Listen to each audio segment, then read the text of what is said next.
In today's video, I'll show you how to use time tracking in Asana. If you or your team ever need to log how long something actually takes, Asana has a built-in timer field that makes this easy.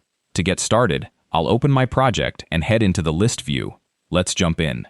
First, I'll click on Add Field to bring up the field type picker. Asana offers a bunch of different field types here, but the one we want for time tracking is called Timer. Now I'll click on the Timer option to select it as our field type. This tells Asana we want a field specifically built for tracking hours and minutes.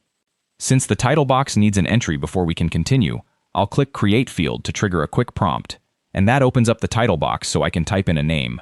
I'll type in Client Call Duration to make it clear what this field is tracking.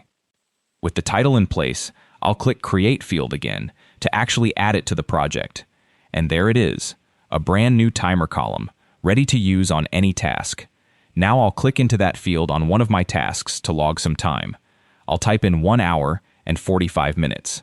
Asana instantly converts it into a clean, readable format so you can see log time at a glance. To recap, click Add Field, choose Timer, name your field, create it, and then click into any task's timer cell to log time. Thanks for watching and happy organizing.